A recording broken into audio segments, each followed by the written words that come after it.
We have 1, 2, 3.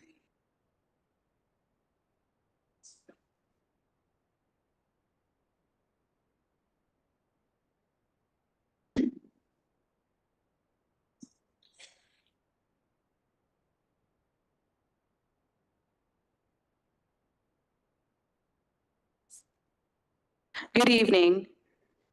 Pursuant to Chapter 551, Title 5 of the Texas Government Code, the Texas Open Meetings Act, notice is hereby given that the City Commission of the City of Brownsville, Texas, in accordance with Article 5, Section 12 of the Charter of said city, will convene a regular meeting on June 4th, 2024 at 5 p.m. in the City Commission chambers located on the second floor of the Brownsville City Hall Old Federal Building, located at 1001 East Elizabeth Street, Brownsville, Cameron County, Texas, 78520. Members of the public who submitted a public comment form will be permitted to offer public comments as provided by the agenda and as permitted by the presiding officer during the meeting. A recording of the meeting will be made and will be available to the public in accordance with the Open Meetings Act. Mayor Pro Tem, it is now 5:02 p.m. Would you like to call the meeting to order? The meeting is now called to order. Thank you. The next item is roll call.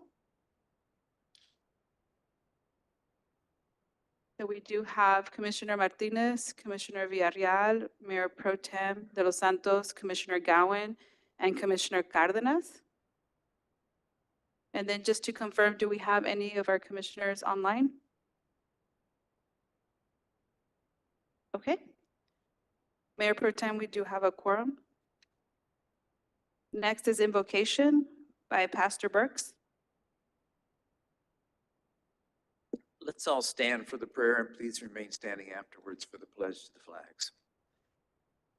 Father God, once again, we come to you thanking you for the opportunities we have here in Brownsville.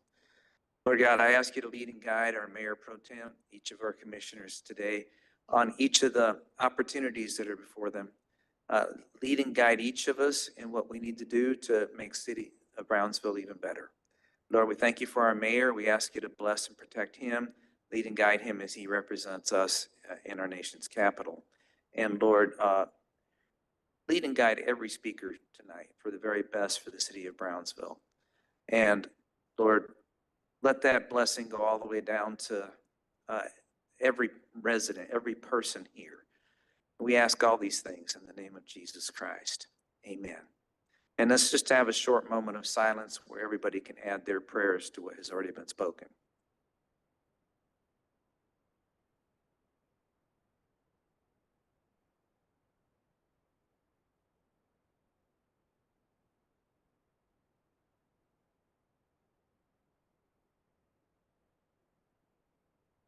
Amen. Pledge allegiance to the flag of the United States of America and to the republic for which it stands, one nation, under God, indivisible, with liberty and justice for all. Honor the Texas flag. Pledge allegiance to thee, Texas, one state, under God, one and indivisible. Next item are proclamations. First one's June Elder Abuse Awareness Month. Is there someone here for this? Please come up.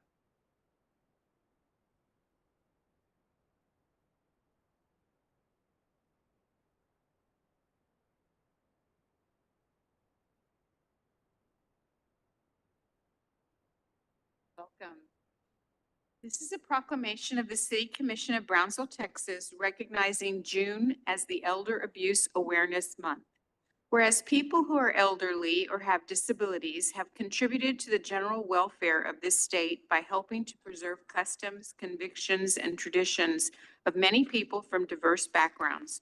And whereas these residents are vital and integral members of our society, and their wisdom and experience has enriched our lives. And whereas in 2023, there were 120,069 completed cases of elderly and disabled persons abused in Texas, of which 83,737 were confirmed. And whereas elder abuse is grossly underreported because the elderly who are being abused find it very difficult to tell anyone and are usually ashamed and sometimes afraid. And whereas many of the cases investigated by Adult Protective Services in Texas involve self-neglect, and it is our duty as citizens to reach out to people in need. Now, therefore, we, the members of the City Commission of the City of Brownsville, Texas, by the virtue of the authority vested by the charter of said city, and on behalf of all of our citizens, do hereby designate the month of June 2024 as Elder Abuse Awareness Month. Done on this 4th day of June 2024, signed the mayor and the city commission.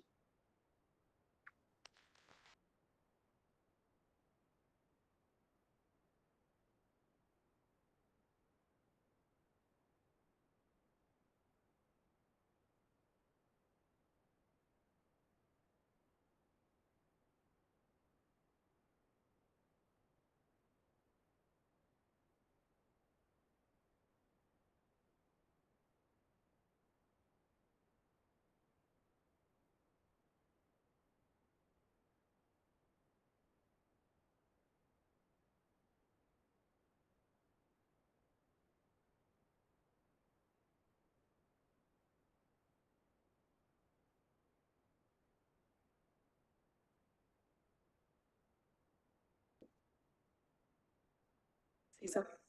Would you like to say something? Thank you very much, Commissioners, Mayor, for this proclamation. And I'd like to take this opportunity to remind everybody that elder abuse is everyone's business. And we encourage anybody, if you know of elderly or disabled adult who is suffering or may be suffering abuse, neglect, or financial exploitation, we encourage everybody to report it and hope that you encourage others to do the same. Help us protect the unprotected. Again, thank you so much. Thank you.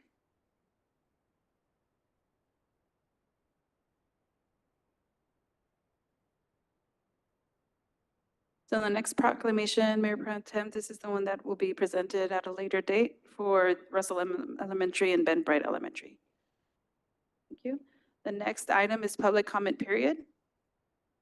This is a reminder per section 2-26, meetings and agendas, public input during meetings, conduct, conversations between or among audience members should be conducted outside the meeting room.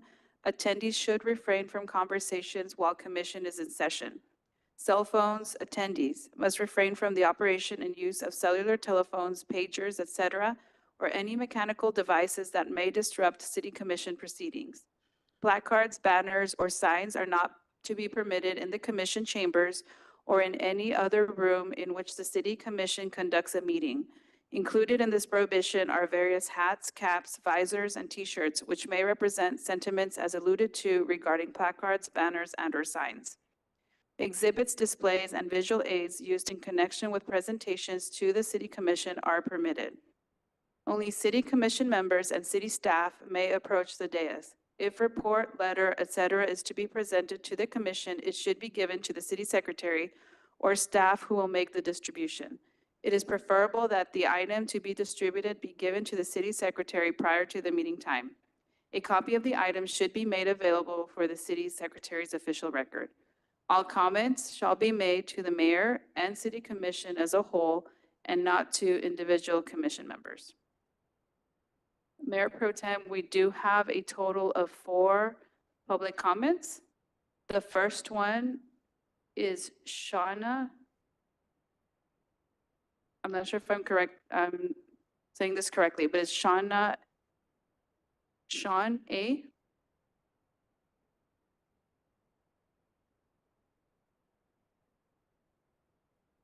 How you doing? I'm here to address that I've been trying to get Just give us your name for the record, sir. That way we get it recorded correctly. Sean Ayers. Thank you, Mr. Ayers. Thank you. I'm here because I've tried to get in touch with the chief of police numerous times about seeing about his procedural, implementation of reasonable articulate suspicion in his, police officers. So they just can't stop and ID people for no reason.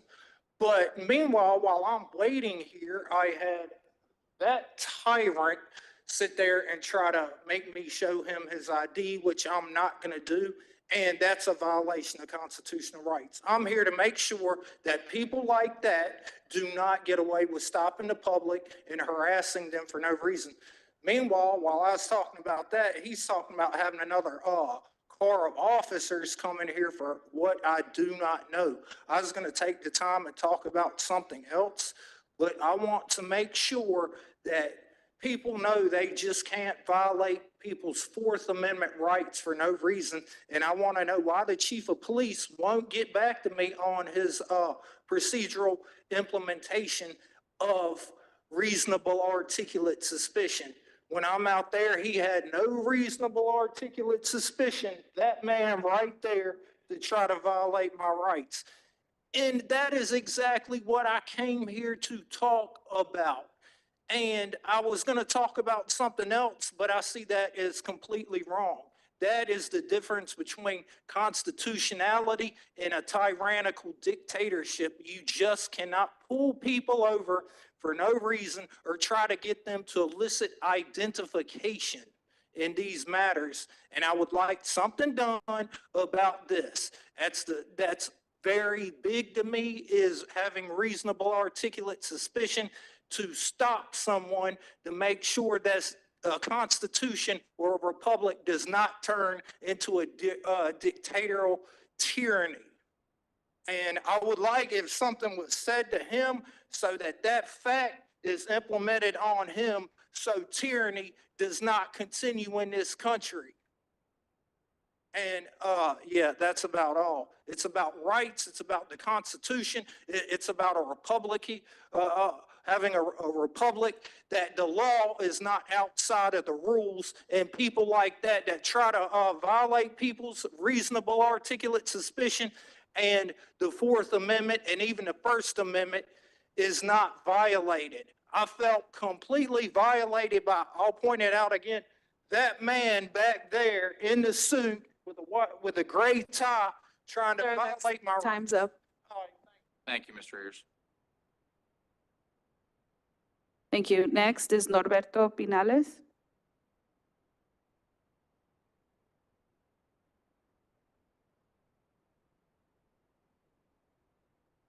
Next is Yolanda Spies.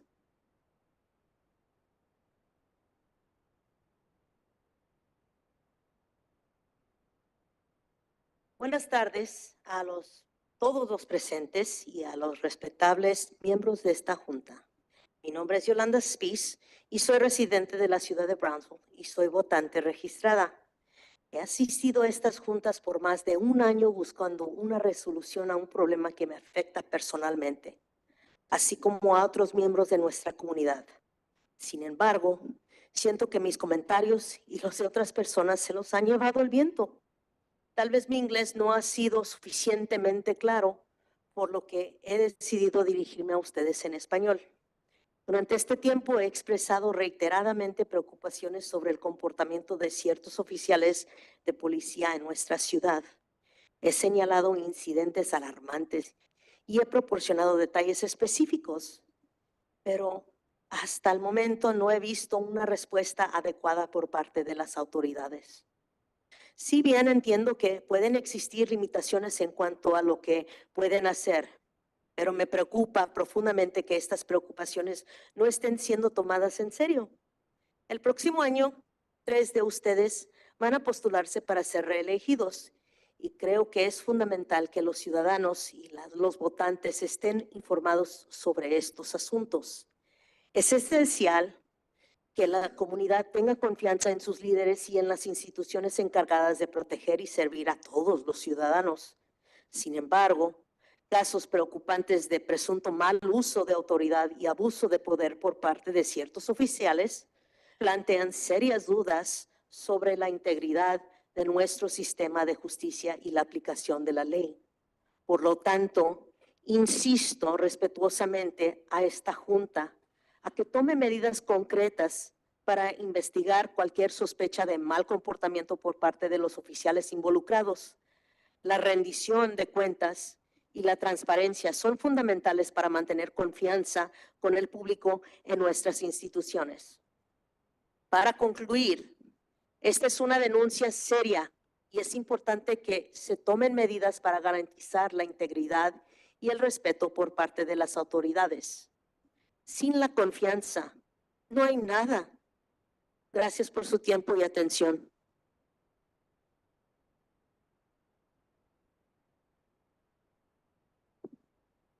Thank you. Next, Diablo Velez.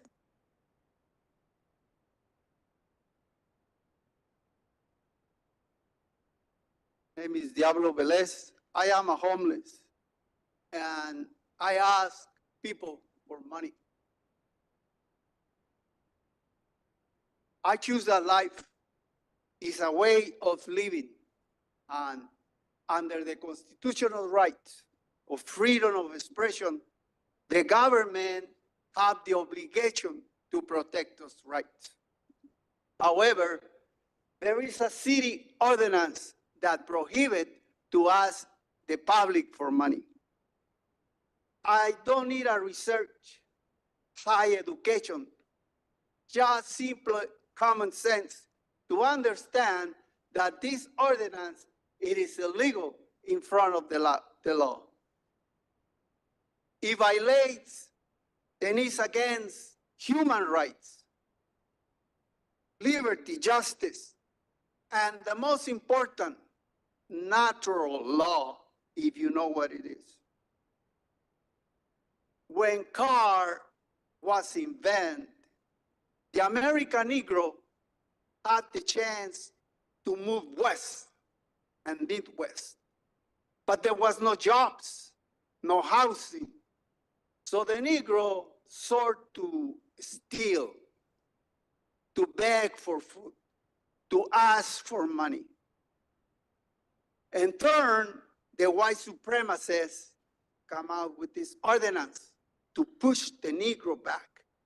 That's how suburbia was invented and ghettos were created.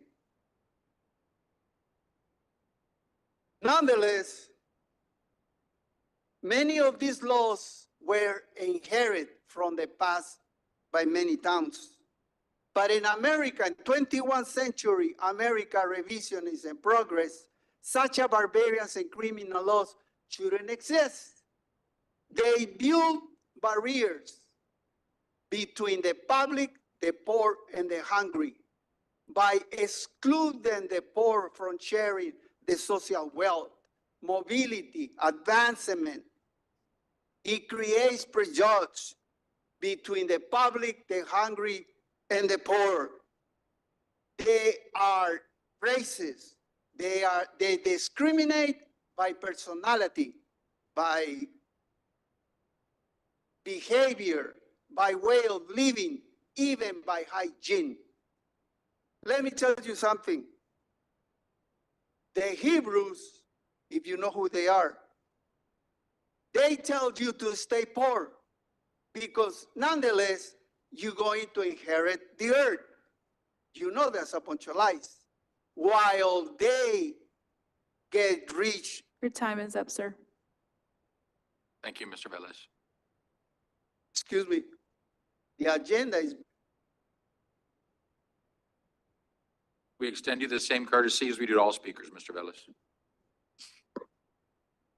Next item, presentations. Presentation on residential development Estrella, City Manager's Office. Mayor Pro Tem and Commission, I want to introduce Mr. Nick Rhodes from Rhodes Enterprises. He's going to make a presentation on this proposed residential development. Good afternoon, Commissioners. Thank you for having us this evening. I'm Nick Rhodes with Rhodes Enterprises and Esperanza Homes. We're working on a new project here in the city of Brownsville. We wanted to present it to y'all. and kind of walk you through what we're doing, and then a little bit about our company, what we've done in the past, and what we want to do moving forward. So we'll start with the next slide. So some background on our business. We were founded in McAllen, Texas, and our best known company is called Esperanza Homes. That's our home building business. We opened up down in Brownsville in 2019. Since then, we've created a great team down here. We're now the largest home builder in the city, and we've got several new projects we're working on. And our parent company, Rhodes Enterprises, specializes in master plan communities where we really try to vertically integrate to provide the best experience for our homeowners and residents. So kind of some of the areas we function in, land development, home building, financial services, and the property management division, as well as we do fiber to the home services. We have a home service division, and we really focus on maintaining our communities to feel like a resort type living where the customers don't have to worry about anything. And we do that through these various entities that we've developed. We're the largest mixed use and land developer in the Rio Grande Valley. We'll build around 700 houses this year in the McAllen, Brownsville areas through our company, Esperanza Homes. And about half those homes are built in what we brand as master plan resort style communities. We have one in Mission and one in McAllen, Texas. All our homes are Energy Star rated, spray foamed, and average about a 50 HERS rating. So when you compare it to like an automobile, the homeowner saving about 50% on their utility bill versus a code built house. And all our homes are smart home enabled with the Lula smart home technology from the day the homeowners move in. So all our homeowners, when they move in their houses, they have smart home technology, fiber to the home, high-speed internet, Wi-Fi, and you don't have to wait. A lot of times legacy carriers, we found they don't want to run internet for a year, so the first 50 residents don't have services. Because of that, we joint venture with telecom companies in all of our communities and provide that services from day one for our residents. Currently, this is the areas we build in. So we're in Brownsville, McAllen, Mission, Edinburgh, Westlake, San Juan, Harlingen, and Mercedes. We've got 27 active communities. We've built over 3,000 houses. And we've been growing really fast. We're projecting to do around 1,000 houses next year here in the Rio Grande Valley. From a market share standpoint, we build around 20% of the houses in every city from McAllen to Brownsville. So about 1 in 5 right now. Some of the awards our company's had, we're in the Inc. 5000 fastest growing businesses. We made the Builder Hundreds. We're the 99th largest home builder in the United States. Back-to-back years, Great Places to Work certified for our team, and Fortune, Best Places to Work in Texas. And then we've 5 years in a row won the AEP Energy Savings Award for being the most energy efficient builder in the area as well. I'm going to walk you through some of the projects we've completed that we compare our Estrella project to. We're going to introduce later. This is our Tres Lagos community in North McAllen. It kind of encompasses everything our business does all in one. It's a 2,800 acre master plan community. It's going to have 5,000 homes, 2,000 rental units, and over 1 million square feet of retail at full build out. It has a Texas A&M campus. You see a picture of it there. That's an actual College Station Extension campus, so everybody gets an Aggie ring. That's in the middle of the project. We've got an IDEA public school, K through 12, in the middle of the community. And then we have on-site retail. We have a town center that's leasing really well. We built, and we feature food services, a design studio for our customers, doctor's office, urgent care, and a pharmacy, as well as a neighborhood market grocery. We have a church site, and really we try to build miniature communities within a larger city to where people can live, work, play all in the same place, and have a country club lifestyle really without a golf course at a really reasonable, fair price that the someone making the average income can afford to live there. So at Tres Lagos, we start in the 200,000s. We've got resort style pools, 24/7 security guards, on-site retail, kindergarten through university, churches. We're looking at adding more and more commercial as the years go, but we've built over 1,000 houses there. There's 3,000 residents at the time, and over 200 acres of park space, lakes, for fishing, amphitheaters. And if you haven't gotten a chance to go out to Tres Lagos, we'd love to have you take a tour. It's a really cool project, and the most similar to what we're proposing here in Brownsville at Estrella. We're really trying to replicate our Tres Lagos project and the success that's had in the city of McAllen. Here's an aerial shot of the project. So you'll see we used the curvilinear street design to make the streets not feel as monotonous as traditional track housing. So every home has a unique view out the window. The streets curving slows down traffic. So when people are exercising, the community vehicles aren't moving as fast as they are in really long grid streets. And we begin all our land plans with hike and bike trails. So that's kind of our favorite. We actually start planning the trail system and then we build the roads around the trails. So at Tres Lagos, we currently have over 15 miles of hike and bike trail system that are dedicated for bikers and aren't interfered by cars. So we're currently the #1 bike riding spot in Hidalgo County. We're really proud there's a bike riding app if you're a bike rider. And you can see the heat map where people are riding. And it's been really popular for bike riding, exercising. The parks have outdoor fitness equipment. And then we also have an indoor gym for our residents to promote an active, healthy lifestyle. What we found, the demographic we're attracting is a more family-oriented young professional that wants a really high quality of life like they'd see in Austin or Houston that they get to experience down here that they otherwise wouldn't have had. So we've had 30% of our buyers at Tres Lagos are relocating from outside the valley, moving there, and they were attracted because they've been wanting to move back home. They didn't have the community that they felt attracted them. This gives them the lifestyle to make that jump. So we've had a huge amount of relocations, and then it's been featured with our economic development. It's even helped get new employers and jobs because part of the missing thing, I'm on the McAllen Economic Development Board. We tour companies around, and jobs is always the first driver in the community. You need jobs for everything to flow, but sometimes it's hard to get jobs if you don't have a great place to live and attract the actual families and spouses and things like that. So that's what Tres Lagos has done for the city of McAllen. This is our master plan community and mission. It's 2,500 acres. We've built over 1,200 homes here. We have this integrates with over 30 miles of hike and bike trails with over 1,000 acres of state park land. We donated a couple hundred acres for the World Birding Center, and it's a nature-themed master plan that integrates ecotourism and living native plants. It's a really cool project and has done well in mission. This is our Villas on Freddy project. Now we're getting into some product lines we're planning on offering inside of Estrella. So we typically offer 5 different sets of homes for different demographics and price points within a master plan community. This is our Villas, which is really a detached townhome product that attracts a lock and leave. We get a lot of 55 plus as well as young professionals without kids.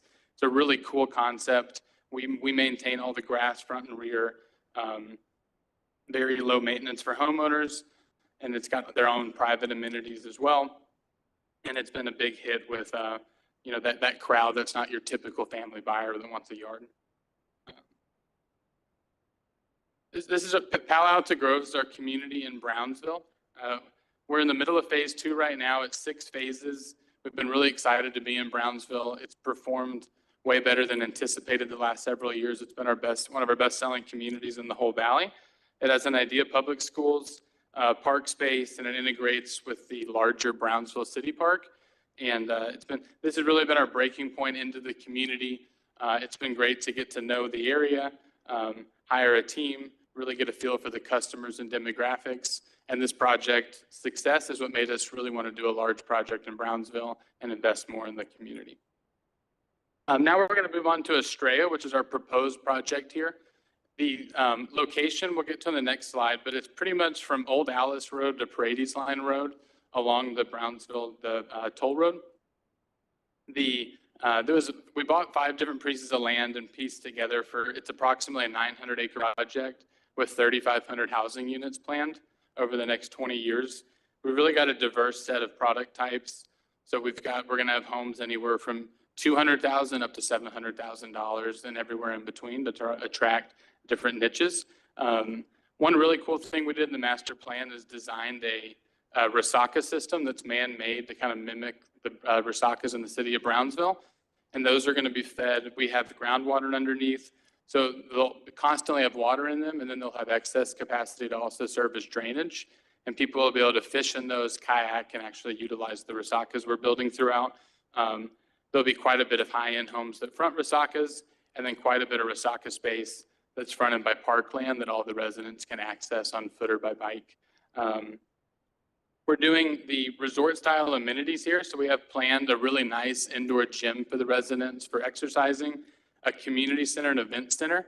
Part of the branding of our master plan communities and why we have so many services is it's not just building the house is the big revenue source, but for us, we try to add all the other resources. So all of our master plan communities have an on-site lifestyle director that's pretty much an activities director for the community. There's a community calendar, and there's constantly fun things to do at the event center, at the resort-style pool, the parks, and we try to really make it a community within a community with an internal calendar. Every resident has an app where they can go see the community calendar, submit service requests, interact with the property management team, or they can go in person and meet with the on-site manager. We've also looked at doing, it's done well in our other projects, 24/7 security for the community as well, with an on-site security guard. We've got over 100,000 square feet of retail and commercial space mixed in. You'll see that throughout the project. We're trying to do a town center type plaza for a lot of neighborhood retail. We've got a church site and then multiple school sites. We're in Los Fresnos ISD is the school district planned. There's over 32 miles of hike and bike sidewalk connectivity. Quite a bit of that's the dedicated hike and bike trails. We're also connecting to the master hike and bike trail the city of Brownsville's done a great job with. So we'll be an extension of that current facility and add several miles to the current trail system where the public can utilize our trails as well and connect to the greater Brownsville trail system. The community center, we've already got the first architectural renderings. Is going to be a really cool facility. Residents can have parties there, birthdays. They can also grill out, go to the pool, and it's really a first-class space that we compare more to a country club, less a normal community pool. Fiber to the home throughout the whole project. So every resident will hook up to ultra high-speed internet upon moving in, and then anticipated over $2 billion in tax base created for the city in the project at full build-out. We went through a lot of these already. We're also going to have pickleball, basketball courts, sports field, playgrounds that I didn't already mention. And then we really focus on our landscaping. So we think landscape's everything. We have an in-house landscape company, not to make money, just to make sure everything's perfectly manicured. So we'll continue to, we do a lot of the on-site landscape, community management, Resaka management, and all the open spaces and amenities will be maintained by the HOA, not via the city. So that'll be all community maintained, not coming out of any city funds. And then there's over $50 million in amenities and things that were above just any normal development that would be built there. Here's the project location. So you'll see on the right-hand side, that's Paredes line, and then the furthest to your west, which would be your left, is Old Alice. And then, so the project will eventually, you can enter it off 550, we'll have the main entrance with a little boulevard, and then you'll be able to enter off Paredes line and off Old Alice, and then connect through the community. We'll have roadways, you can see they're connecting to get in and out of the development.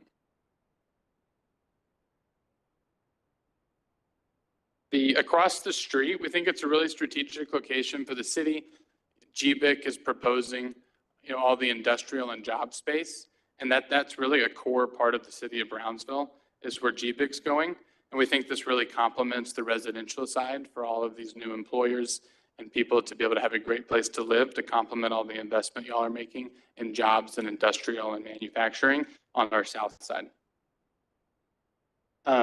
It's also got quick connectivity to the Port of Brownsville, SpaceX, and then the expressway headed north, and then Paredes line. It's only about 6 minutes to get to the Morrison retail corridor. So it's really strategically located to not be a lot of drive time for residents.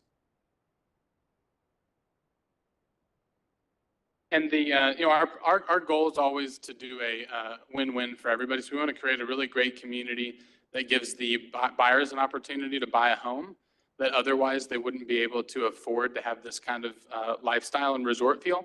The way we've done that in McAllen and other projects is through special districts we create. We really take a lot of that money and pass it on to drive lower land costs and then drive the house prices lower. So at Tres Lagos, our average, we start in the 200,000s. Our average home is 350,000. And we've shared, that kind of development done with the city, just purely private, would be more like a $500,000 house.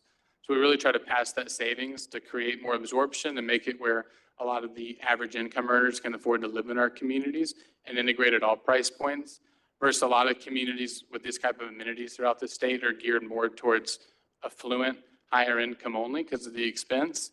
And we really want to hit a price point where firefighters, school teachers, cops, as well as attorneys, doctors, can all have different product types and live together. And it creates a really cool feel and really nice community for the city.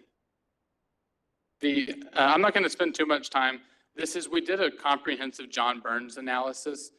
We did send it to city staff, but John Burns is a renowned consultant that does project analysis. And they spent a lot of time reviewing our absorption rates.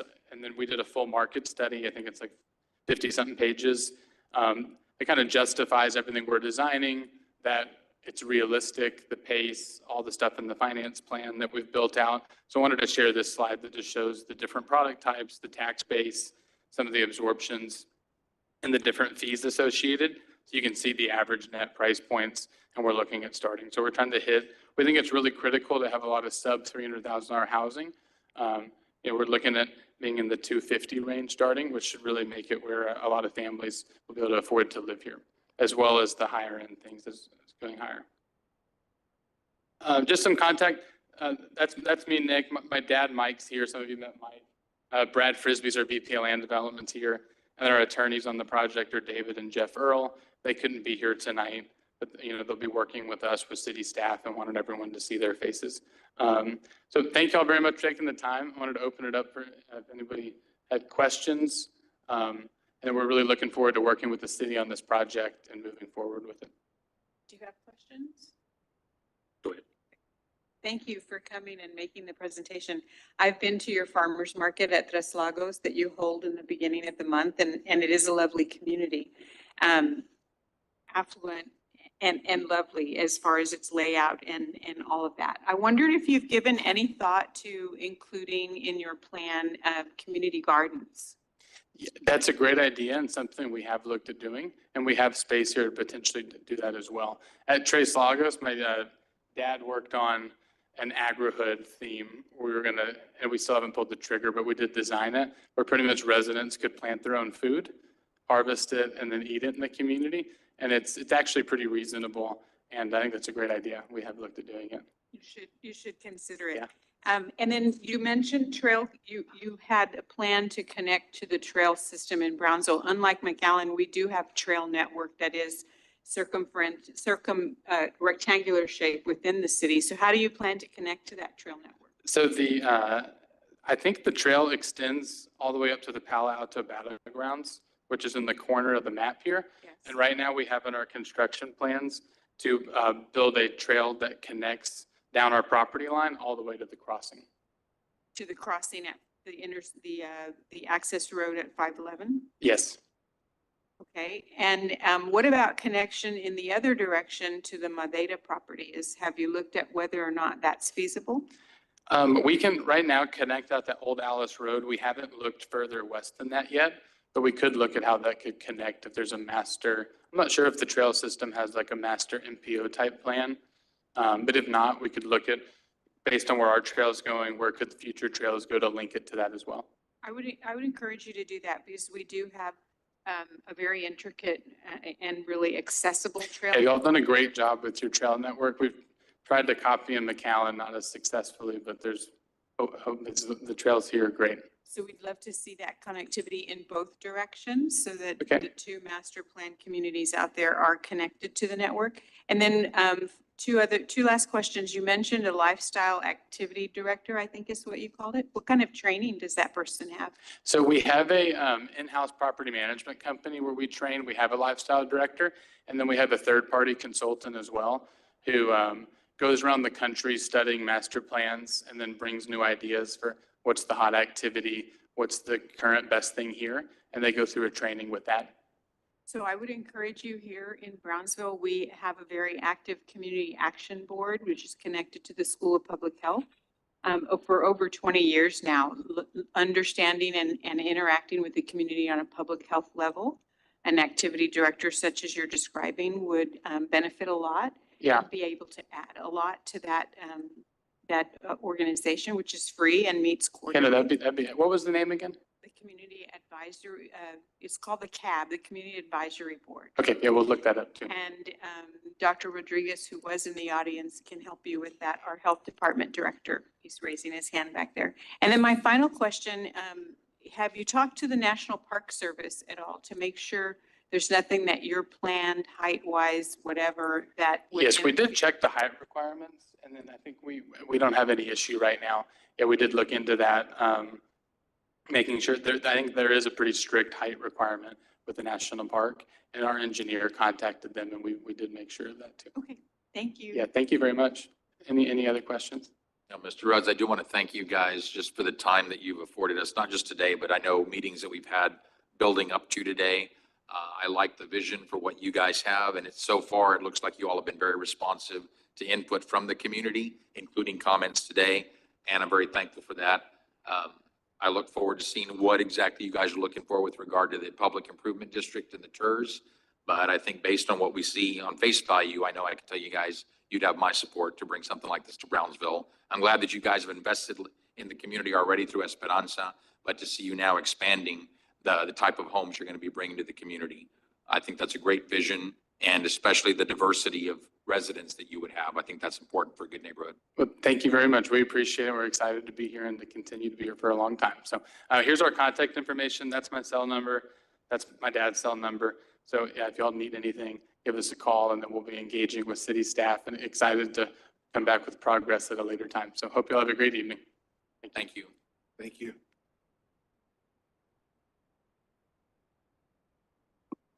Next item are consent agenda items. I move to approve. Second. There's a motion and a second to approve the consent agenda items. Is there any other discussion? All those in favor say aye. Aye. All those opposed, motion carries. Next are items for individual consideration. Action item number 1, consideration and action on resolution number 2024-061, approving and accepting the Brownsville Community Improvement Corporation, BCIC, transfer of the Brownsville Sports Park, legally described as Lot 1, Brownsville Sports Park, in addition to the city of Brownsville, thereof recorded in Cabinet 1, Slot 2769 A and B, and Cabinet 1, Slot 2770 A and B, map records of Cameron County, Texas, save and accept Tract 1, a 31.14 acre tract of land, 1,356,378.14 square feet. Out of said Lot 1, Brownsville Sports Park. Tract 2, a 1.24 acre tract of land, 54,231.17 square feet. Out of said Lot 1, Brownsville Sports Park, and Tract 3, a 4.22 acre tract of land, 183,846.76 square feet. Out of, out of said Lot 1, Brownsville Sports Park, to the city manager to execute the deed and any other required documents, including an amendment to an agreement dated January 18, 2012, in order to effectuate the transfer. City Manager's Office, Brownsville Community Improvement Corporation.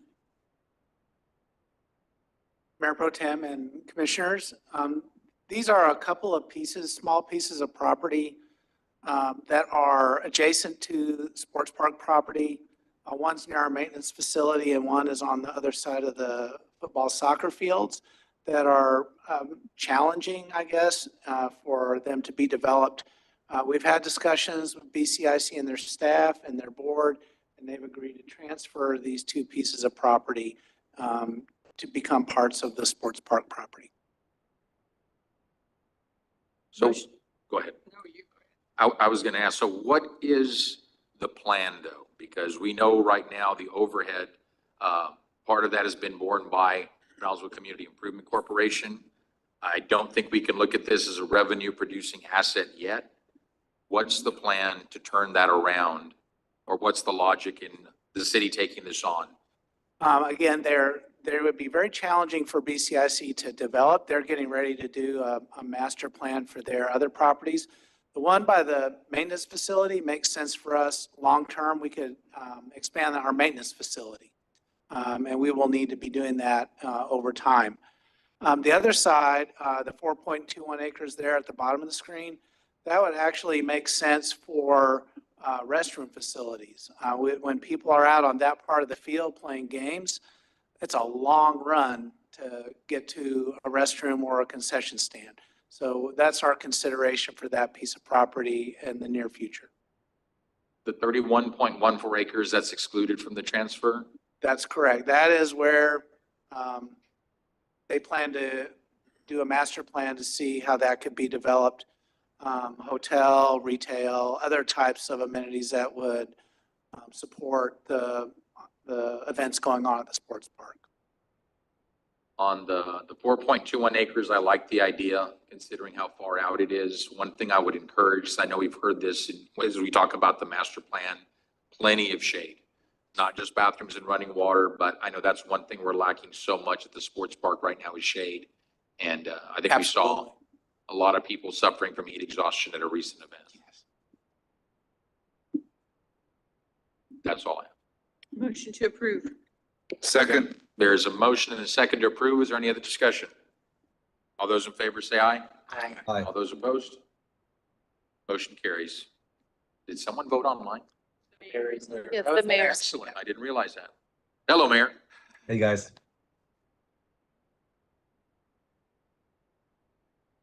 Action item number 2, consideration and action to approve the memorandum of understandings between Good Neighbor Settlement House, West Iglesia Bautista, and Team Brownsville with the City of Brownsville in order to assist the city in the non-citizen immigrant influx operation by feeding and providing non-essentials to the non-citizen migrants at the city's Welcome Center, Office of Emergency Management.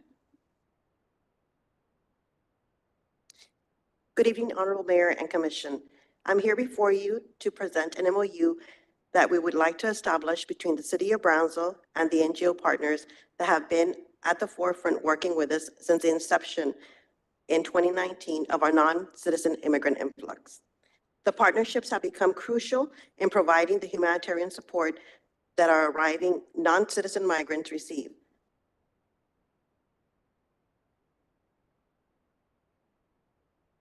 During the resurgence of the non-citizen migrant influx in 2021, the Office of Emergency Management, through an experience, thought it would be best to set up a direct liaison with our NGOs to ensure everyone assisting in the operation was well-informed and able to disclose their concerns and meet any needs that were needed through the City of Brownsville.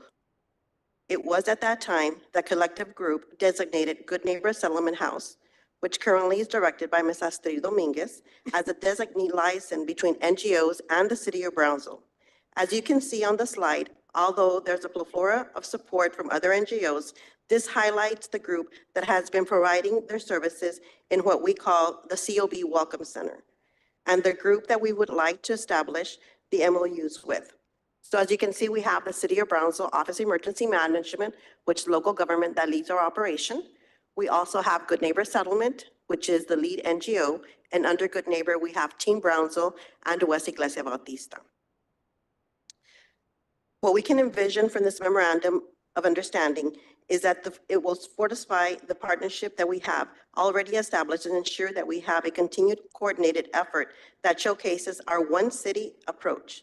The MOU will establish, the term of the MOU will be for 1 year, with the COB having the ability to extend for an additional year after under the same agreement if needed. It defines the partner's work of scope. operational days, hours of operation, services and goods provided. Partners will comply with the requirements and conditions set forth by any subrecipient grant awarded regulations set forth by federal, state, or local grants. So currently we have been operating out of the Welcome Center, and at the Welcome Center, we also have ProBar assisting us with the ADU permits, which are the work permits for the non-citizen migrants. Anyone who has come through the port of entry, which is currently at Gateway, they're able to apply for a work permit before they depart the city of Brownsville. So if they cross in the morning, in the afternoon, they're able to apply for the work permit through ProBar. Good Neighbor also assists with them establishing a waiver for them so they don't have a fee to be able to apply for this. It's anywhere between 4 to 6 weeks that they arrive at their final destination, that they will receive their work permit already in the mail. So that's already a head start for the non-citizen migrant to get going in the United States. Now that Gateway will be closing, we have been approached by Gateway. They're going to be moving the operation of the port of entry over to Brownsville-Matamoros Bridge, which is a private bridge. At that location, the USCIS will not be able to be taking biometrics of the non-citizen migrant. And that the biometric is a voluntary basis. They don't have to. But it does expedite them if they're going to apply for their EAD work permit through the internet on their own. So they've reached out to us to see if we have space for them to be able to capture the biometrics of the non-citizen migrant if they're willing to. And it's pleasing for us to know that in the city of Brownsville, this has the largest amount of individuals who volunteer to have their biometrics taken. So with that being said, at the Welcome Center, we have carved out some space for them to be able to do that. And that is another reason we're looking at the MOU also to ensure that we have enough space in the Welcome Center for the NGOs, for ProBar, and also for USCIS to be able to do what they need. Through the collaborate efforts with the NGOs that have assisted us in the operation for the past few years, we ensure each non-citizen migrant is supported in a humanitarian and coordinated manner. This humanitarian approach aims to reunite non-citizen migrants with their families and/or sponsors. The MOU, which I just explained, is going to be very helpful for the NGOs. The term of the MOU will be for 1 year, and it defines all the scope of work. Currently, we are receiving funding for this operation at 100% through FEMA. The MOU will allow us to be able to define everyone's scope of work in that MOU for reimbursement process, not only for the city of Brownsville, but for these individual NGOs that are also receiving services from them. It's going to streamline the whole operation. So we ask for your approval to be able to continue forward with this MOU. Does anyone have any questions? Odie, when you mentioned the federal move from Gateway International to B&M Bridge for processing, what does the timeline look like for that June the 23rd this year? this year. So what are our plans with regard to the Welcome Center after that date? As far as, do we plan to continue at that location? Yes, sir. The location will continue. We'll be transporting the non-citizen migrants from B&M over to City Space, which is the influx area, to ensure that we don't have any non-citizens walking that journey from all the way down San Pearl into downtown, which they do not know where they're going. Very good. Any other questions? I'll entertain a motion to approve. I'll move to approve. Second. There's a motion and a second. Is there any other discussion? All those in favor say aye. Aye. All those opposed? Motion carries. Thank you. And thank you to the NGOs for the work you guys are doing. I've not had the pleasure of going down to Iglesia Bautista yet to see the operation firsthand, but I have been out to Good Neighbor and Team Brownsville. And I thank you guys for the effort. Next item are board appointments. Action item number 1, consideration and action on resolution number 2024-056 to appoint, reappoint, and/or remove one member to the Transit Advisory Committee, Multimodal Transportation Department. Mayor Pro Tem, City Commissioners, we have one member that his term has expired, and this appointee goes to Commissioner Martinez for the Transit Advisory Committee.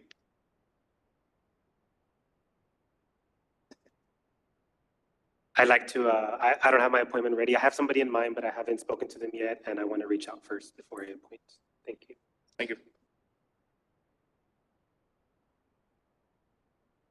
Action item number 2, consideration and action on resolution number 2024-062 to appoint one member to the Brownsville Public Utilities Board, City Manager's Office, Brownsville Public Utilities Board. And this evening, we have Ms. Connie Miner with BPUB. Good evening, Mayor Pro Temp and members of the commission.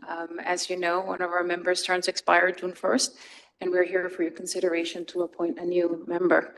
I will take this time to thank Mr. Sampaio for his service to our board and for the tremendous support and leadership that he's been to us. And I believe this belongs to Commissioner Macias. Yes, so I would like to appoint Alonso Villarreal. There's a motion and a second to appoint Alonso Villarreal to the Public Utilities Board. Any other discussion? All those in favor say aye. Aye. All those opposed? Motion carries. Thank you. Action item number 3, consideration and action on resolution number 2024-060 to appoint one alternate member to the Building and Standards Commission, Planning and Redevelopment Department. Good evening, Mayor Pro Tem, Commissioners. We had a resignation on the Building and Standards Commission, one of the alternate members. And we have 2 applicants for your consideration.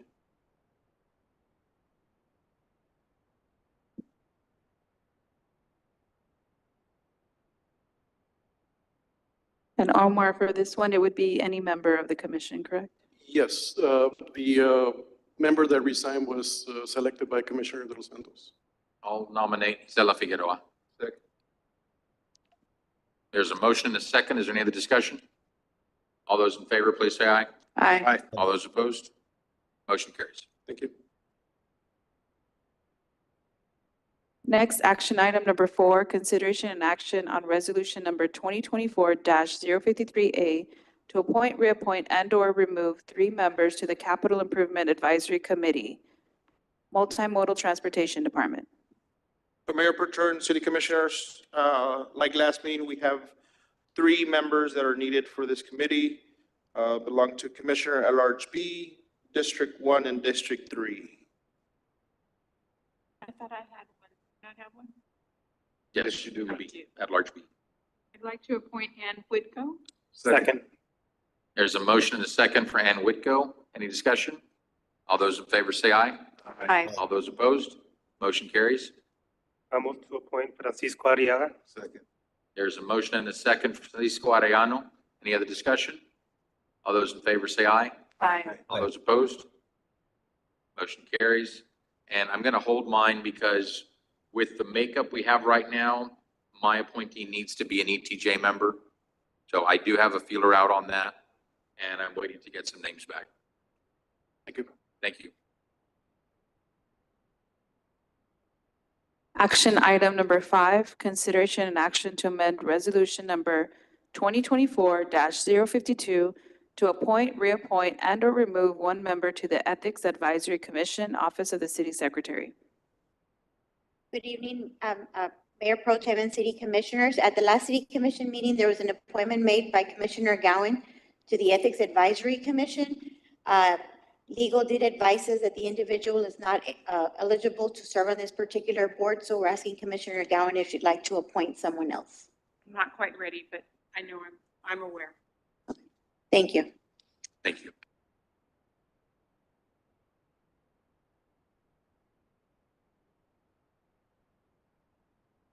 Next item. Action item number 6, consideration and action on resolution number 2024-051 to appoint 2 board members to the Historic Preservation Committee, HPC, Planning and Redevelopment. Good afternoon, Honorable Mayor, Commissioners. We have 2 vacancies that belongs to the Commissioner of Districts 1 and 4 to appoint if you want to do so. I'd like to nominate Fernando Bay. Second. There's a motion and a second for Fernando Bailly. Is there any other discussion? All those in favor say aye. Aye. All those opposed? Motion carries. I move to appoint Martin Leal. There's a motion and a second for Martin Leal. Any other discussion? All those in favor say aye. Aye. All those opposed? Motion carries. Thank you. Next, it is now 6 PM. Mayor Pro Tem, would you like to go to executive session? Entertain a motion. There's a motion. Is there a second? Second. Motion and second. Any discussion? All those in favor say aye. Aye. All those opposed? Motion carries. Thank you. For the record, I will be reading the items for executive session. Number one, closed session pursuant to Texas Government Code, Section 551.071, consultation with attorney related to public funds depository services, Office of the City Attorney. Executive session number two, closed session pursuant to Texas Government Code Sections 551.071, consultation with attorney, and 551.087, economic development deliberation related to project movement, Office of the City Attorney, City Manager's Office. And executive session number three, closed session pursuant to Texas Government Code Sections 551.071, consultation with attorney, 551.072, real property deliberation, and 551.087, economic development deliberation related to Project Picasso, Office of the City Attorney, City Manager's Office.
It is now 8:04. Mayor Pro Tem, would you like to go back to regular session?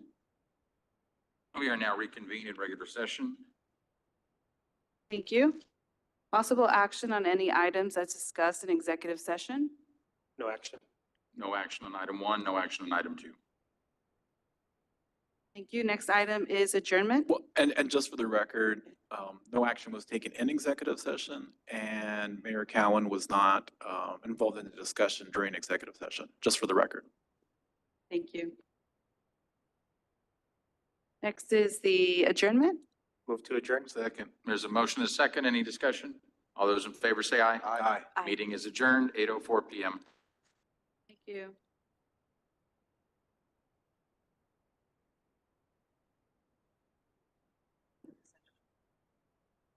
Aye.